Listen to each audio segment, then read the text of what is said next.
Salut à tous et bienvenue sur Diamond Digital.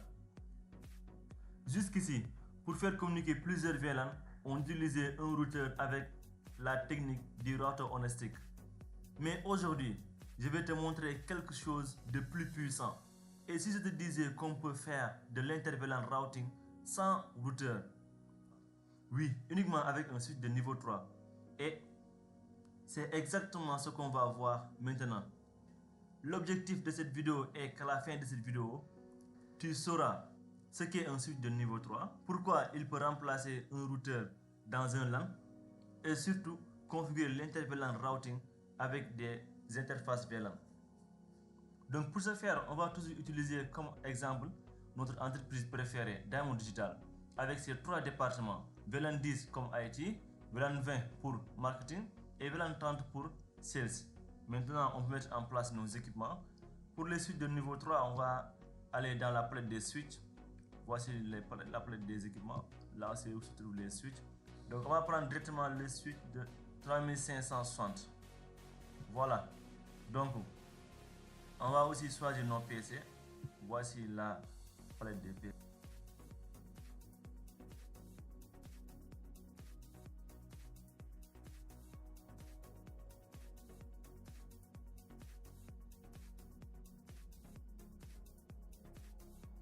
Avec notre switch de niveau 3 et nos 3 PC. À présent, je vais relier mes PC à l'aide d'un câble 3. Voici le câble. Donc, je choisis l'interface numéro 1. Je le branche ici. Là, je choisis l'interface 4 pour le switch. Et là, 7 pour le dernier PC. Voilà. À présent, on a nos 3 VLAN. Maintenant, je vais mettre en place notre réseau. Pour le réseau, ça sera le 192.168.0.0 qui est le réseau général /24 qui va être divisé en plusieurs VLAN que je vais mettre ici. On aura le VLAN 10, 2 points, qui sera le 192.168.10.0/24. Et le VLAN 20, on va mettre ici directement, qui sera le 192.168.20 et 0/24. Donc pour le VLAN 30 aussi, je fais ceci. Je change le 10, je mets 30. Et le nom du VLAN aussi, je change, je mets 30. C'est bon. Donc on a toutes nos adresses IP. Donc ce qui reste à faire, c'est de faire la configuration. On va directement cliquer sur le switch de niveau 3. On part en mode CLI. Comme le routeur, il nous demande d'entrer en dialogue avec lui aussi. On lui dit non, on n'en a pas besoin. Entrer. On va mettre sur Enable, conft. C'est les mêmes commandes que sur le routeur et sur le switch de niveau 2. On va aussi changer son nom directement. Je mets sur hostname, Diamond Digital. Entrer. Donc, là, on peut passer directement à la création des VLAN. Je mets sur VLAN 10, entrée, name, IT. Je rappelle la commande, VLAN 20, name, marketing. Et enfin VLAN 30 qui aura comme nom sales.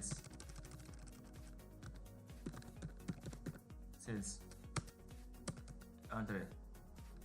Rien de spécial jusqu'ici. C'est exactement la même chose qu'un switch niveau 2. Je vais maintenant associer chaque PC à son VLAN. Je mets sur Exit. Là, je mets Interface Fast 0/1 jusqu'à 3.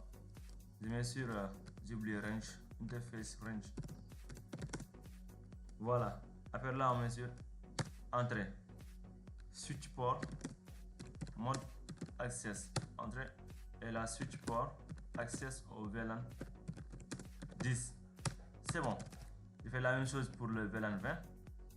Là, je parle du port 4 jusqu'au port 6. Entrée.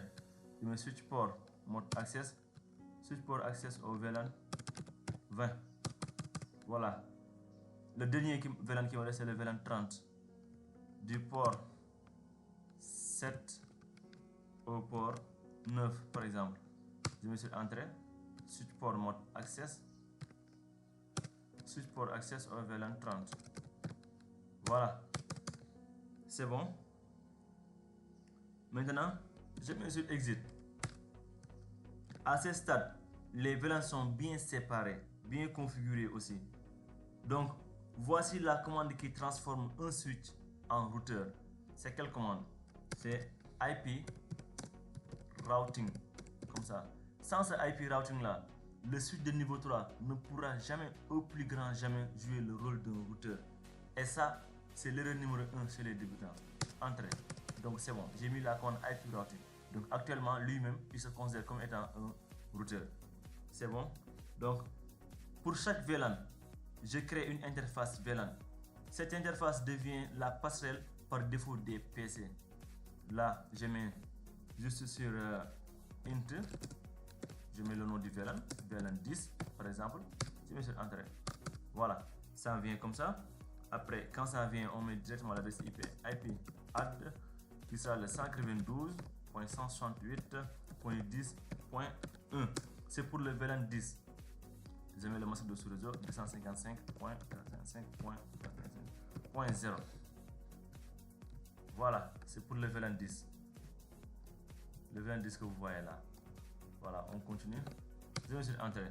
Après, j'active l'interface du VLAN avec la commande no shut. Voilà, c'est OK. On va faire la même chose pour le VLAN 20. Je mets sur entrée. J'appelle la commande IP add. Je mets sur 20.1. No shut. Voilà, ce qui me reste, c'est le VLAN 30 à présent. Je fais la même chose, 30. Entrée. IP add 30.1 et no shut. Voilà. Je mets sur end et write pour enregistrer la configuration. Donc on peut aussi vérifier les configurations qu'on a mis dans notre switch de niveau 3 avec la commande show IP int brief. Pour les interfaces, on n'a rien mis dans les interfaces. On peut directement aller voir les interfaces SVI, les VLAN. On a eu le VLAN 10, VLAN 20, VLAN 30 qui ont comme adresse IP le 192.168.10.1, pour le VLAN 20.20.1, pour le VLAN 30.30.1. Voilà, on peut aussi faire show VLAN brief pour voir les VLAN. On a le VLAN 10, IT, 20, marketing, sales, 30 et les ports qui leur sont attribués. Donc, c'est bon pour notre suite de niveau 3. Ce qu'il reste à faire, c'est de configurer directement les PC, de leur attribuer des adresses IP. On va commencer par le PC0. Bien sûr, PC0, desktop, IP configuration. Je saisis l'adresse IP 192.168.10.10. Je copie. Là, je clique sur le subnet mask. Ça apparaît automatiquement. Donc, pour le gateway, on va mettre le port SVI qu'on a mis dans le switch de niveau 3. C'est le point 1. C'est ça. Donc, on continue avec le PC numéro 2. PC1, desktop, IP configuration. Je fais la même chose. Mais cette fois-ci, on aura le point 20. C'est le VLAN 20. Point 20.10. C'est le masque. Là, je fais la même chose. Point 20.1. Point 20.1. Donc, c'est bon. Je quitte ce PC là aussi. Je fais la même chose pour le PC numéro 3. Desktop, IP configuration. Là, je fais comme ça. C'est pour le VLAN 30. Donc, je mets 30. C'est le masque. J'ai failli oublier le default gateway, ce qui est une très grave erreur. Donc je fais la même chose. Ok, je peux quitter mes PC maintenant. À présent, ce qui me reste à faire, c'est de voir les PC si la communication passe ou pas. Je clique sur le PC, commande prompt. Donc je teste la communication. Je vais pinguer le PC numéro 2 qui est le VLAN 20. Je fais ping 192.168.20.10 comme ça. Entrée. La communication passe. Ça a pris un peu de temps, mais ça passe. On peut faire la même chose pour le VLAN 30 aussi. Je mets sur 30. Entrée. Voilà, on voit que la communication passe aussi. Donc on voit que les pings passent, c'est-à-dire que l'intervalle routing est opérationnel. Donc pourquoi les entreprises utilisent des switches de niveau 3? Il est déjà plus rapide que le routeur ONSX, il utilise moins de câbles, meilleure performance et son architecture est plus propre. Mais malgré tout ça, le routeur reste indispensable pour la configuration du WAN et Internet. Donc comme d'habitude, on va faire la simulation aussi. Je prends un paquet que je vais déposer sur le PC0 et le déposer en même temps sur le PC2. Voilà, on va voir, c'est en in progress actuellement. Allez, c'est bon, c'est le retour qui reste à présent.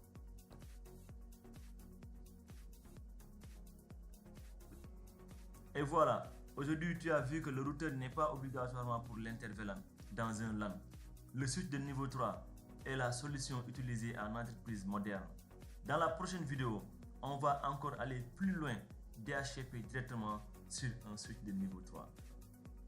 Donc, si cette vidéo t'a vraiment aidé, like, abonne-toi à Diamond Digital, partage-la à quelqu'un qui prépare le CCNA ou à un étudiant, même à un professionnel aussi. Merci et à bientôt pour une nouvelle vidéo. Ciao.